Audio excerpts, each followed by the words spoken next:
தீபம் செய்திகளை உடனுக்குடன் தெரிந்து கொள்ள தீபம் செய்தி சேனலை சப்ஸ்கிரைப் பண்ணுங்க, பெல் பட்டனை கிளிக் பண்ணுங்க.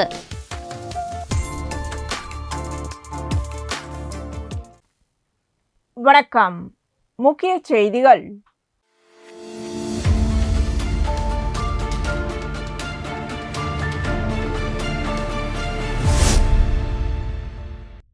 தீபம் டிவி நேயர்கள் அனைவருக்கும் இனிய தீபாவளி நல்வாழ்த்துக்கள். தீபாவளி பண்டிகை நாட்டு மக்களிடையே ஒற்றுமையை, சகோதரத்துவத்தை பலப்படுத்துகிறது. இந்த தீபாவளி நம் அனைவரது வாழ்விலும் ஒளிமயமான எதிர்காலத்தை, மகிழ்ச்சியை கொண்டு வருவதாக அமையட்டும். உலகின் 3வது பெரிய பொருளாதார நாடாக மாறும் லட்சிய பாதையில் இந்தியா பயணித்துக் கொண்டிருக்கிறது. அதனை வலுப்படுத்தும் விதமாக சுயசார்பு இந்தியா கொள்கையை பின்பற்றி இந்திய கலைஞர்கள் உற்பத்தி செய்யும் பரிசு பொருட்களை வாங்கி இந்த தீபாவளியை மகிழ்ச்சியாக கொண்டாடுவோம். மக்கள் அனைவரும் பாதுகாப்பாக, சுற்றுச்சூழலுக்கு மாசு ஏற்படாத வகையில் தீபாவளி பண்டிகையை கொண்டாடி மகிழ வேண்டும் என்று துணைநிலை ஆளுநர் கைலாசநாதன் தனது வாழ்த்து செய்தியில் குறிப்பிட்டுள்ளார். தீபாவளி பண்டிகை நாடு முழுவதும் பரவலாக கொண்டாடப்படுவதற்கு இருளை நீக்கி ஒளியும், தீமையை அழித்து நன்மையும், அறியாமையை அகற்றி அறிவும் மேலோங்கும் என்ற ஆழமான நம்பிக்கையே அதன் காரணமாகும். மகிழ்ச்சியையும் வெற்றியையும் செழிப்பையும் தரும் இந்த தீபாவளி மத்தாப்புகளும் பட்டாசுகளும் வான வேடிக்கைகளும் வானத்தை ஒளிர செய்வது போல் உங்கள் அனைவரது வாழ்வையும் மகிழ்ச்சியால் ஒளிர செய்யட்டும். அனைவரும் பாதுகாப்பாக மகிழ்ச்சியுடன் தீபாவளியை கொண்டாடி மகிழ என தீபாவளி நல்வாழ்த்துக்கள் என்று முதலமைச்சர் ரங்கசாமி தனது வாழ்த்து செய்தியில் குறிப்பிட்டுள்ளார்.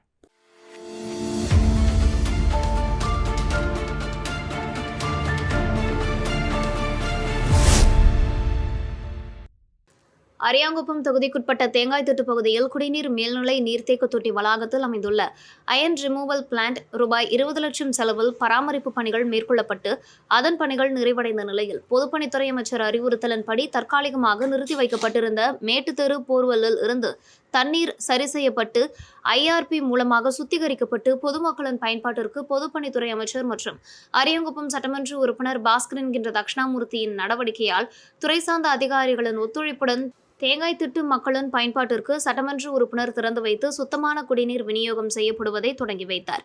மேலும் இந்த நிகழ்ச்சியில் துறை சார்ந்த அதிகாரிகள் மற்றும் பகுதி NR காங்கிரஸ் நிர்வாகிகள், பொறுப்பாளர்கள், கூட்டணி கட்சியினர் கலந்து கொண்டனர்.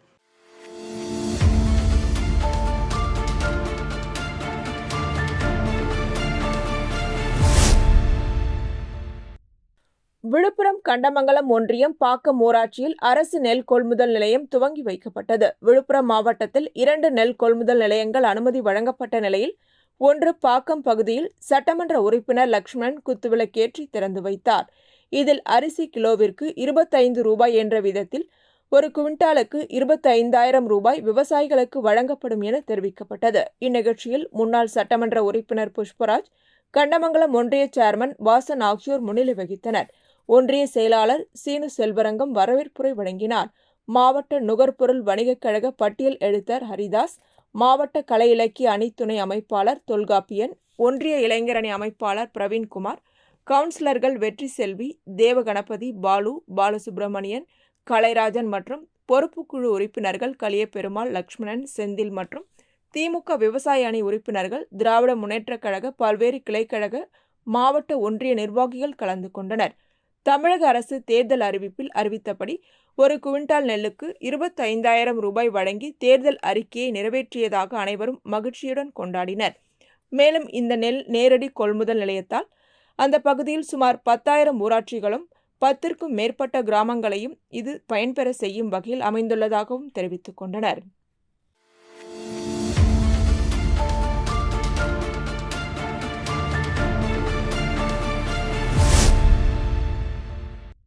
பாட்டாளி மக்கள் கட்சி நிறுவனர் டாக்டர் ராமதாசன் வீட்டு தோட்டத்தில் வெடிகுண்டு இருப்பதாக தகவல் பரவியதால் பரபரப்பு ஏற்பட்டது.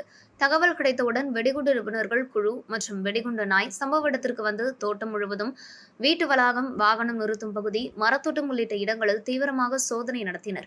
முழுமையான ஆய்வின் பின்பு எந்தவிதமான வெடிகுண்டு அல்லது ஆபத்தான பொருளும் கண்டறியப்படவில்லை என காவல்துறையினர் தெரிவித்தனர். இருப்பினும் பாதுகாப்பு காரணங்களுக்காக ராமதாஸ் அவர்களின் இல்லம் மற்றும் சுற்றுப்பகுதியில் கூடுதல் காவல் நியமிக்கப்பட்டுள்ளது. இந்த சம்பவம் குறித்து செங்கல்பட்டு மாவட்ட காவல் சூப்பரண்ட் தலைமையில் விசாரணை நடைபெற்று வருகிறது.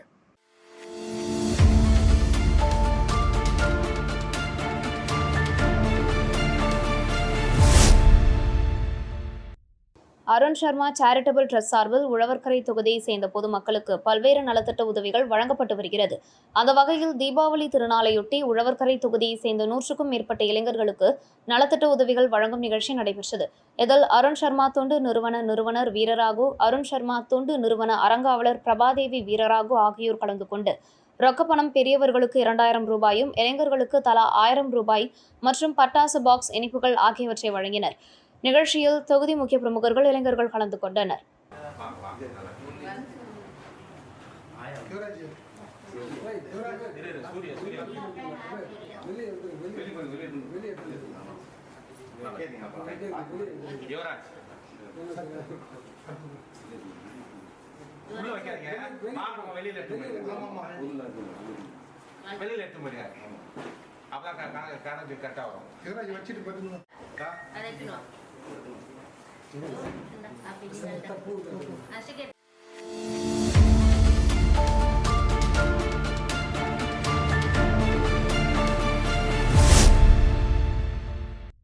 காரைக்காலில் கடந்த சில நாட்களாக வானம் மேகமூட்டத்துடன் காணப்பட்டு வந்த நிலையில் கனமழை பெய்யும் என்று வானிலை ஆய்வு மையம் அறிவித்திருந்தது. இந்நிலையில் கடந்த சில நாட்களாக கடுமையான அனல் காற்றுடன் வெயில் வீசி வந்த நிலையில் காலையில் வானம் மேகமூட்டமாக காணப்பட்ட நிலையில் திடீரென இடி மின்னலுடன் கனமழை பெய்தது. நகர பகுதிகளான கோட்டுச்சேரி, நெடுங்காடு, திருநள்ளாறு, வரிச்சிக்குடி பகுதிகளில் தொடர்ந்து அதிக கனமழை பெய்தது. காரைக்கால் முழுவதும் விட்டு பெய்த கனமழையால் சாலையில் மழைநீர் பெருக்கெடுத்து ஓடியது. பொதுமக்களும் வாகன ஓட்டிகளும் கடுமையான சிரமத்திற்கு ஆளாகினர்.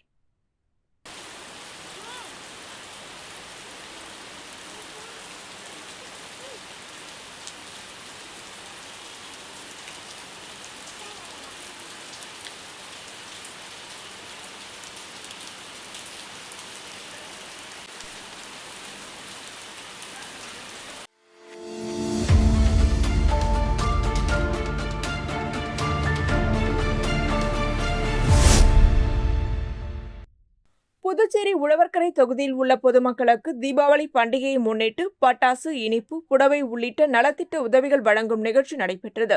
இதில் அம்மா மக்கள் முன்னேற்றக் கழக மேற்கு மாநில இணை செயலாளர் லாவண்யா தனது சொந்த செலவில் உழவர்கரை தொகுதிக்குட்பட்ட பொதுமக்களுக்கு தீபாவளியை கொண்டாடும் வகையில் பட்டாசு, இனிப்பு வகைகள், கார வகைகள், புடவை உள்ளிட்ட நலத்திட்ட உதவிகளை வழங்கினார்.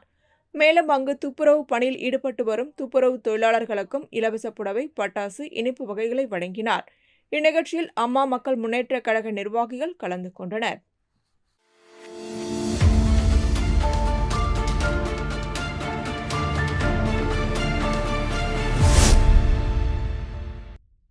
முருகம்பாக்கத்திலிருந்து வில்லியனூர் போகும் வழியில் அமைந்துள்ள மிகவும் பழமை வாய்ந்த ஸ்ரீ சத்குரு மகான் வண்ணார பரதேஸ்வரர் சித்தர் ஆலயத்தில் தேய்பிறை சனி பிரதோஷத்தை முன்னிட்டு மஞ்சள் பொடி, அபிஷேக பொடி, அரிசி மாவு, பால், தயிர், இளநீர், சந்தனம் போன்ற பல்வேறு திரவியங்கள் மற்றும் கலச அபிஷேகம் செய்யப்பட்டு சிறப்பலங்காரத்தில் நந்தி மற்றும் மூலவருக்கு மகா தீபாராதனை நடைபெற்றது.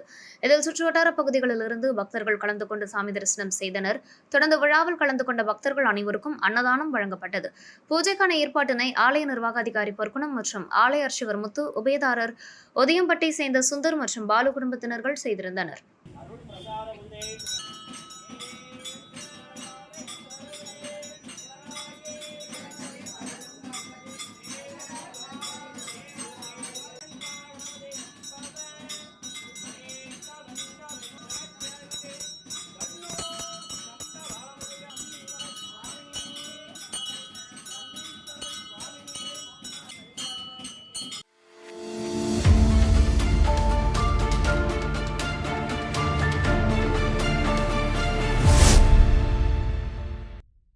புதுச்சேரியில் மாநில அளவிலான பளுதூக்கும் போட்டி உப்பளத்தில் உள்ள உள் விளையாட்டரங்கில் நடைபெற்றது.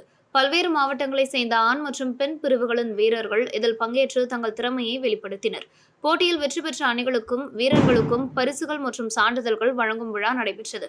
அந்த விழாவில் சட்டமன்ற உறுப்பினர் பாஸ்கர் என்கின்ற தட்சிணாமூர்த்தி கலந்து கொண்டு வெற்றி பெற்றவர்களுக்கு பரிசுகள் மற்றும் சான்றிதழ்களை வழங்கினார். இந்த நிகழ்ச்சியில் பளுதூக்கும் சங்கத்தின் பொறுப்பாளர்கள், விளையாட்டு வீரர்கள், பயிற்சியாளர்கள் கலந்து கொண்டனர்.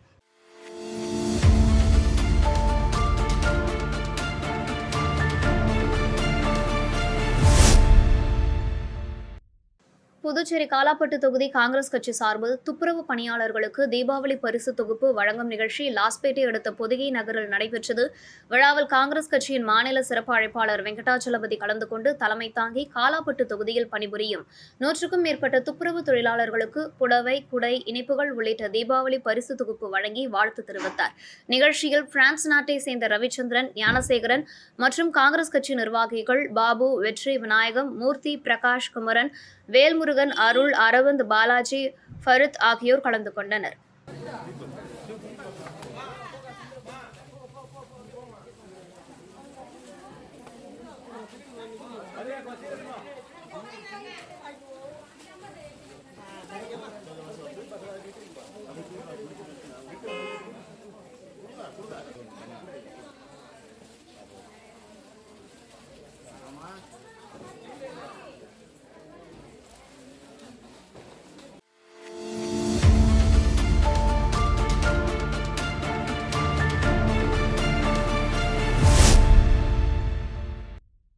புதுச்சேரியில் உள்ள அனைத்து ரேஷன் அட்டைதாரர்களுக்கும் தீபாவளி பண்டிகையை முன்னிட்டு 585 ரூபாய் மதிப்பில் தீபாவளி சிறப்பு தொகுப்பு வழங்கப்படும் என புதுச்சேரி அரசு சார்பில் அறிவிக்கப்பட்டது.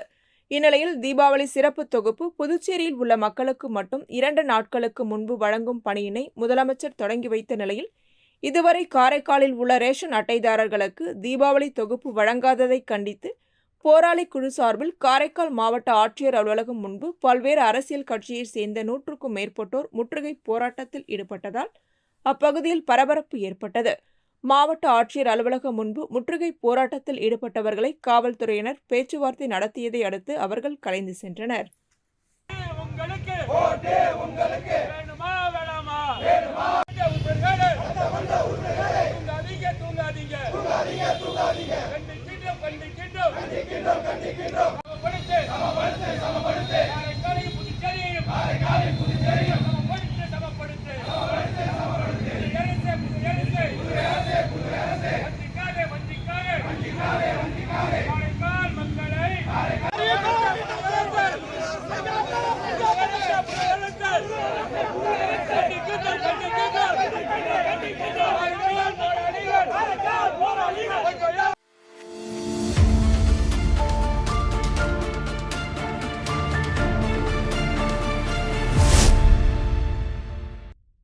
வில்லியனூரில் நடைபெற்ற பாலின சமத்துவ போராளி லலிதாம்பாள் 2ஆம் ஆண்டு நினைவு விருது வழங்கும் விழாவில் முன்னாள் சமூக நலத்துறை அமைச்சர் கந்தசாமி அவர்கள் கலந்து கொண்டு தன்னலமற்ற மக்கள் சேவையே சமூக சேவை, சமூக போராளிகள் என்றும் மறக்கப்பட மாட்டார்கள் என பேசினார். விழாவில் பல்வேறு சமூக சேவையாளர்கள், பெண்கள், தலைவர்கள் மற்றும் குழந்தைகள் நல அமைப்புகள் கௌரவிக்கப்பட்டனர். நிகழ்ச்சியில் புத்தக வெளியீடு, பரதநாட்டியம், கலாச்சார நிகழ்ச்சிகள் மற்றும் சமூக விருதுகள் வழங்கப்பட்டன. அண்ணல் அம்பேத்கர் பெண்கள் பகுத்தறிவு சங்கம் மற்றும் அதேகம் பின்னகம் இணைந்து நடத்திய இந்த நிகழ்வில் 8 மாவட்டங்களை சேர்ந்த 500க்கும் மேற்பட்டோர் பங்கேற்றனர்.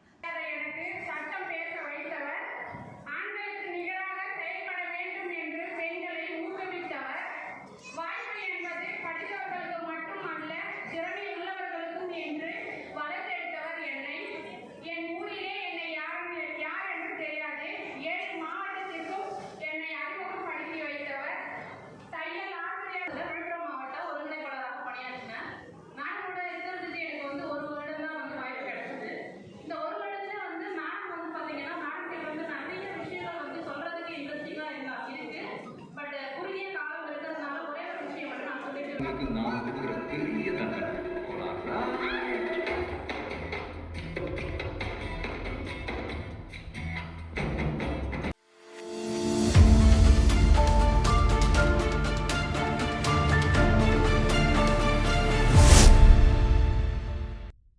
புதுவை ஊசுடு தொகுதியின் சட்டமன்ற உறுப்பினரும் முன்னாள் அமைச்சருமான சாய் ஜே சரவணகுமார் ஆணைப்படி ஊசுடு தொகுதியின் ஒருங்கிணைப்பாளர் சாய் தியாகராஜன் வழிகாட்டுதலின்படி தொகுதி தலைவர் முத்தாலு முரளி மேற்பார்வையில் ஊசுடு தொகுதியின் மகளிர் அணி சார்பாகவும் வில்லியனூர் மாவட்ட மகளிர் அணி தலைவி சிவசங்கரி ரமேஷ் தீபாவளி பண்டிகையை முன்னிட்டு தூய்மை பணியாளர்களுக்கு புத்தாடை, இனிப்பு, நோட்டு புத்தகம் உள்ளிட்ட தீபாவளி பரிசினை வழங்கினார்.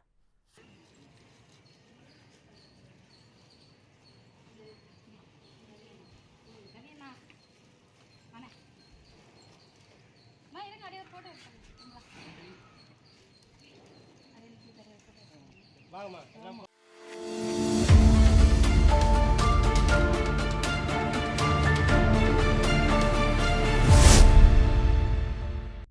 தமிழக பகுதியான வழுதாவூர் சேரநகர் பகுதியில் அமைந்துள்ள ஆதி கைலாசநாதர் தியான திருக்குடிலில் சனி பிரதோஷ வழிபாடு நடைபெற்றது. முன்னதாக சுவாமிக்கு பால், தயிர், இளநீர், சந்தனம், விபூதி, பஞ்சாமிர்தம், பன்னீர் உள்ளிட்ட பல்வேறு திரவியங்களால் அபிஷேகம் செய்யப்பட்டது. தொடர்ந்து உலக நன்மை வேண்டி நடைபெற்ற கூட்டு வழிபாட்டில் பக்தர்கள் கலந்து கொண்டனர். இதனைத் தொடர்ந்து சுவாமிக்கு பூஜைகள் செய்யப்பட்டு மகா தீபாராதனை காண்பிக்கப்பட்டது. இதில் பக்தர்கள் கலந்து கொண்டு சுவாமி தரிசனம் செய்தனர். தொடர்ந்து விழாவில் கலந்து கொண்ட பொதுமக்கள் அனைவருக்கும் அன்னதானம் வழங்கப்பட்டது. இதனைத் தொடர்ந்து சிவலிங்கம் சுவாமிக்கு எதிரில் நந்திக்கு பதிலாக அமைந்துள்ள பீடத்தில் பக்தர்கள் அமர்ந்து தியானம் மேற்கொண்டு இறையருளை பெற்றனர். பிரதோஷ வழிபாட்டிற்கான ஏற்பாட்டினை வெங்கடேச பெருமாள், ஹேமலதா குடும்பத்தினர் மற்றும் ஆதி கைலாசநாதர் தியான திருக்குடிலை நிர்வாகிகள் செய்திருந்தனர்.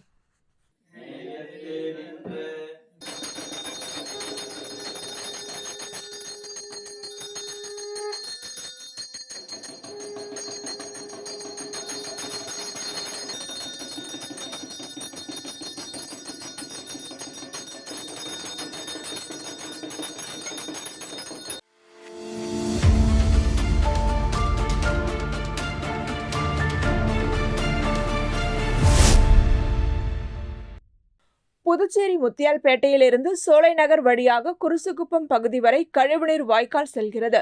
இந்த வாய்க்கால் புதிய ஆளுநர் மாளிகை அருகே கடலில் கலக்கும் நிலையில் வாய்க்கால் சரியாக தூர்வாரப்படாமல் இருப்பதால் கழிவுநீர் வெளியேற முடியாத நிலை ஏற்பட்டுள்ளது. வாய்க்காலின் பல்வேறு பகுதிகளில் பிளாஸ்டிக் கழிவுகளின் அடைப்புகளும், செடிகள், மரங்கள் வளர்ந்து வாய்க்காலில் கழிவுநீர் செல்ல முடியாத நிலை ஏற்பட்டுள்ளது. இதனால் பாப்பம்மாள் கோவில் வீதி, எல்லை மாரியம்மன் கோவில் வீதி ஆகிய பகுதிகளில் சுமார் அரை மணி நேரம் தொடர்ந்து மழை பெய்தால் மழைநீர் சாலைகளில் தேங்கி அப்பகுதிகளில் உள்ள வீடுகளின் உள் செல்கிறது.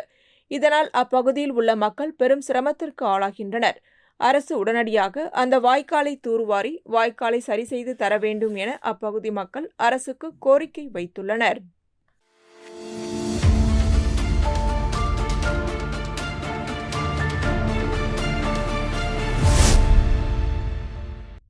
புதுச்சேரியில் கடந்த சில நாட்களாக மிதமான சாரல் மழை பெய்து வருகிறது. இதனால் விஷப்பூச்சிகளின் நடமாட்டமும் அதிகரித்துள்ளது. இந்நிலையில் புதுச்சேரி முதலியார்பேட்டை வ.உ.சி. நகரில் உள்ள தனியார் நிறுவன ஊழியர் வீட்டின் முன்பக்க கதவில் 6 அடி நீளமுள்ள சாரைப்பாம்பு கதவு விளிம்பில் படுத்திருந்தது.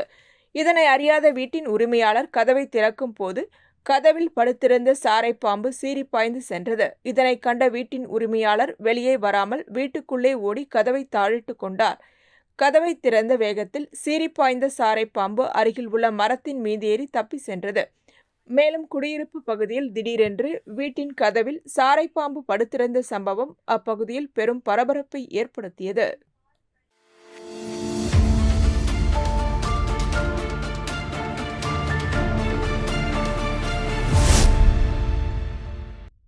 சிவகாம சுந்தரி உடனமர் சிதம்பரேஸ்வரர் திருக்கோவில் திருமங்கலத்தில் சனி பிரதோஷ விழா நடைபெற்றது. திருக்கயிலாய ஸ்ரீ கந்த பரம்பரை வாய்ந்த ஸ்ரீ வாமதேவ ஸ்ரீ கணேச தேசிக சுவாமிகள் தலைமையில் ஆன்மீக வைபவம் நடைபெற்றது. இந்நிகழ்வில் 1000க்கும் மேற்பட்ட அடியார் பெருமக்கள் பங்கேற்று சுவாமி தரிசனம் செய்தனர். விழாவிற்கான ஏற்பாட்டினை கோவில் நிர்வாகத்தினர் செய்திருந்தனர்.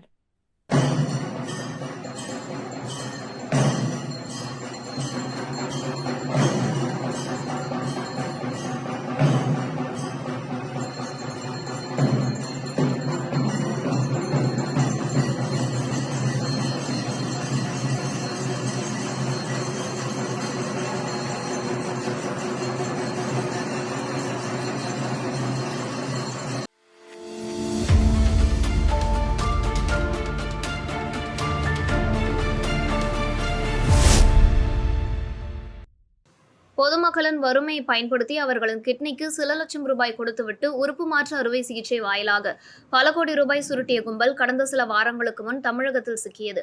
இச்சம்பவத்தில் அரசு மற்றும் தனியார் மருத்துவமனை அதிகாரிகள், ஊழியர்கள், ஏஜென்ட்டுகளுக்கு தொடர்பு உள்ளதாகவும் தனியார் மருத்துவமனைகளை நடத்தும் அரசியல்வாதிகளும் இதன் பின்புலத்தில் உள்ளதாகவும் புகார் எழுந்துள்ளது. இவர்கள் தமிழகத்தில் காவல்துறையிடம் மாட்டிக்கொண்டதால் இத்தொழிலை புதுச்சேரிக்கு தற்போது மாற்றியுள்ளதாகவும் தெரிகிறது. புதுச்சேரியில் புறநகர் பகுதியில் உள்ள பிரபல தனியார் மருத்துவமனையில் கிட்னி மாற்று அறுவை சிகிச்சை கடந்த சில நாட்களாக ஈடுபட்டு வருகிறது. தற்போது வெளியாகி பெரும் அதிர்ச்சியையும் அச்சத்தையும் ஏற்படுத்தியுள்ளது.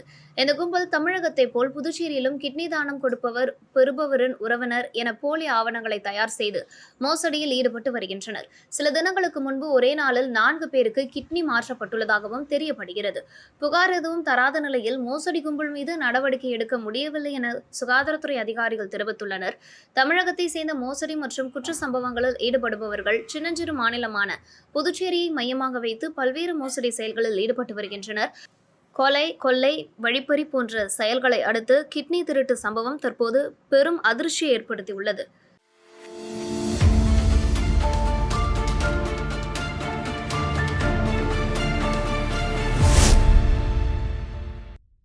சென்னை வேளச்சேரி பகுதியை சேர்ந்தவர் கண்ணன். இவரது மகன் கார்த்திக். இவர் மீது வேளச்சேரி பகுதியில் உள்ள காவல் நிலையத்தில் கொலை, வழிப்பறி, அடிதடி உள்ளிட்ட பல்வேறு வழக்குகள் நிலுவையில் உள்ளது. இதனால் காவல்துறையினர் பிடியில் இருந்து தப்பிக்க கார்த்திக் வேளச்சேரியில் இருந்து கடந்த 6 மாதத்திற்கு முன் மரக்காணம் அருகே கந்தாடு ஊராட்சிக்குட்பட்ட முதலியார்பேட்டை கிராமத்தில் உள்ள அவரது மாமன் முருகன் வீட்டில் வந்து தங்கியுள்ளார். இந்நிலையில் கார்த்திக் மற்றும் முதலியார்பேட்டை பகுதியை சேர்ந்த விநாயகம், மகன் ஏழுமலை என்ற பிரகாஷ் ஆகிய இருவரும் உறவினர்கள் என்பதால் கடந்த சில மாதங்களாக ஒன்றாக சேர்ந்து நட்பாக பழகி வந்துள்ளனர்.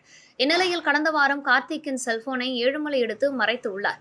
இதனால் கார்த்திக் தனது செல்போனை கொடுக்குமாறு ஏழுமலையிடம் கேட்டுள்ளார். அப்போது ஏழுமலை, உனது செல்போனை நான் எடுக்கவில்லை என கூறியுள்ளார். இதுகுறித்து கார்த்திக் அவரது உறவினர்களிடம் கூறியுள்ளார். இதனால் இவர்களின் உறவினர்கள் சமாதானம் பேசி ஏழுமலையிடமிருந்து செல்போனை வாங்கி கார்த்திக்கிடம் கொடுத்துள்ளனர். இதன் காரணமாக இருவருக்கும் முன்விரோதம் ஏற்பட்டுள்ளது. இந்நிலையில் ஏழுமலை மரக்காணத்தில் உள்ள டாஸ்மாக் கடைக்கு வந்து மது அருந்தியுள்ளார். அப்போது அந்த இடத்துக்கு கார்த்திக் வந்துள்ளார். இருவருக்கும் மீண்டும் வாய் தகராறு ஏற்பட்டுள்ளது. இதில் ஆத்திரமடைந்த கார்த்திக் தன் கையில் வைத்திருந்த மதுபாட்டிலால் ஏழுமலையின் தலையை தாக்கியுள்ளார். இதில் ஏழுமலையின் தலையில் காயம் ஏற்பட்டுள்ளது. இந்த ஏழுமலை மரக்காணம் அரசு பொது மருத்துவமனைக்கு சென்று சிகிச்சை பெற்றுள்ளார். ஆனால் இதுகுறித்து ஏழுமலை காவல் நிலையத்தில் புகார் கொடுக்கவில்லை. இந்நிலையில் ஏழுமலை வழக்கம் போல் சாப்பிட்டுவிட்டு அவரது பாட்டி வீட்டின் பின்புறத்தில் உள்ள சிறிய கொட்டகையில் தனியாக படுத்து தூங்கியுள்ளார். இந்நிலையில் ஏழுமலை படுத்து தூங்கிய கொட்டகை பகுதியில் இருந்து சத்தம் கேட்டுள்ளது. இதனால் சந்தேகமடைந்த அருகில் இருந்தவர்கள் அந்த கொட்டகை உள்ளே பார்த்து உள்ளனர். அப்போது அந்த இடத்தில் ஏழுமலையை கார்த்திக் கத்தியால் வெற்றி கொண்டு இருந்ததை பார்த்து அதிர்ச்சி அடைந்துள்ளனர். அப்போது அந்த இடத்தில் ஏழுமலையை கார்த்திக் கத்தியால் வெட்டி கொண்டிருந்ததை பார்த்து அதிர்ச்சி அடைந்துள்ளனர். உடனே அருகில் இருந்த பொதுமக்கள் ஒன்று கூடி கார்த்திக்கை மடக்கி பிடித்து உள்ளனர். இச்சம்பவம் குறித்து அப்பகுதி பொதுமக்கள் மரக்காணம் காவல் நிலையத்திற்கு தகவல் கொடுத்தனர். இதனைத் தொடர்ந்து கோட்டக்குப்பம் காவல் DSP Umadevi, Marakkanam inspector Bharaninathan, sub இன்ஸ்பெக்டர்கள் திவாகர், ராஜாராம் மற்றும் காவல்துறையினர் சம்பவ இடத்திற்கு உடனடியாக விரைந்து சென்றனர். காவல்துறையினர் உடலை கைப்பற்றி பிரேத பரிசோதனைக்காக கனகசெட்டிக்குளத்தில் உள்ள ஒரு தனியார் மருத்துவமனைக்கு அனுப்பி வைத்தனர். மேலும் பொதுமக்கள் பிடித்து வைத்திருந்த கொலையாளி கார்த்திக்கை காவல்துறையினர் காவல் நிலையம் அழைத்து வந்து விசாரணை நடத்தினர். ஏழுமலையை கார்த்திக் கொடூரமாக கொலை செய்ததற்கு காரணம் செல்போன் பிரச்சனையா அல்லது வேறு ஏதேனும் காரணமா என காவல்துறையினர் தொடர்ந்து கார்த்திக்கிடம் விசாரணை நடத்தி வருகின்றனர். இந்த விசாரணையின் முடிவில் தான் தகவல்கள் தெரிய வரும் என காவல்துறையினர் கூறுகின்றனர். இரவு நேரத்தில் வீட்டில் தூங்கிய நபர் மீது கல்லை போட்டும் கத்தியால் வெட்டியும் உடனிருந்த நண்பனை கொலை செய்த சம்பவம் அப்பகுதியில் பெரும் பரபரப்பை ஏற்படுத்தியுள்ளது. இத்துடன் செய்திகள் நிறைவடைகின்றன. வணக்கம்.